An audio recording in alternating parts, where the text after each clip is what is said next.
In a small, bustling town nestled between rolling hills and a sparkling river, there lived a young woman named Amara. She was known for her kindness, her radiant smile, and her willingness to help anyone in need. But beneath her cheerful exterior, Amara carried a heavy burden, a deep-seated belief that she wasn't good enough. Amara had always been the kind of person who put others before herself. She worked tirelessly at her job, stayed late to help her colleagues, and always made time for her friends and family. Yet, no matter how much she gave, she felt like it was never enough.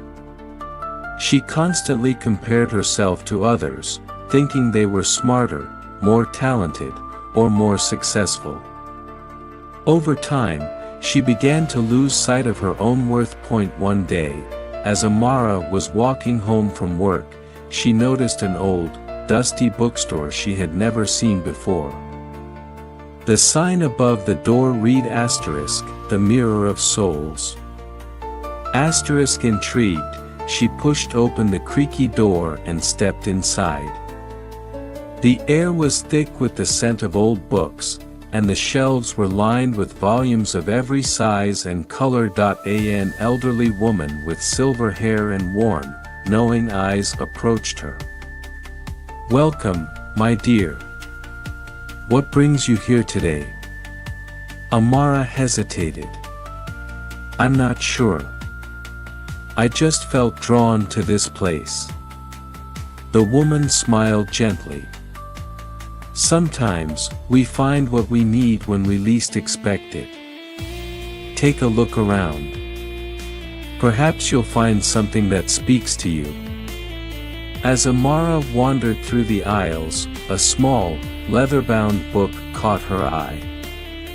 Its title was etched in gold, *, the value within.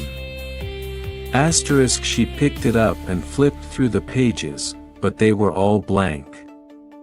Confused, she turned to the old woman. "Why are the pages empty?" Amara asked. The woman's eyes twinkled.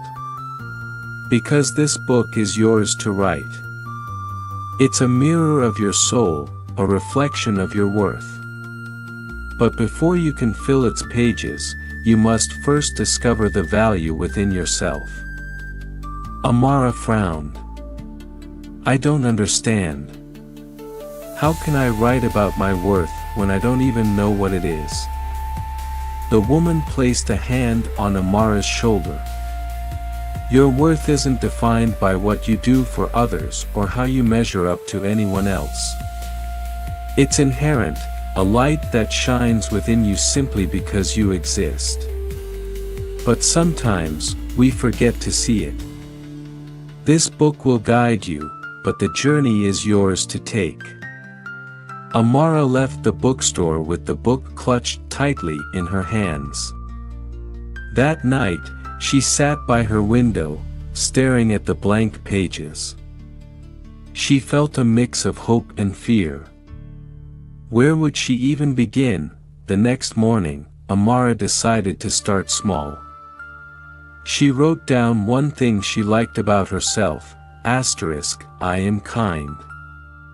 It felt strange at first, but as the days went by, she began to add more. I am resilient. I am creative. I am a good friend.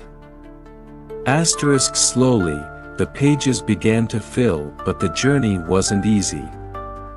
There were days when Amara felt like giving up, when the voice in her head told her she wasn't good enough.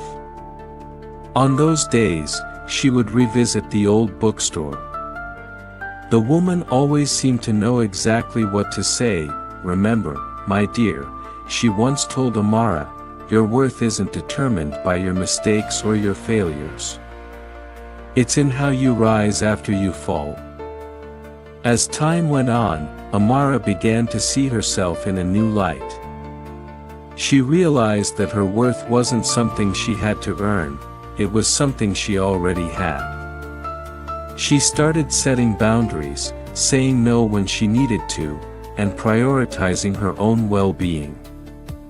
She discovered passions she had long forgotten, like painting and hiking, and she allowed herself to dream again. One day, Amara returned to the bookstore to thank the old woman. But when she arrived, the store was gone.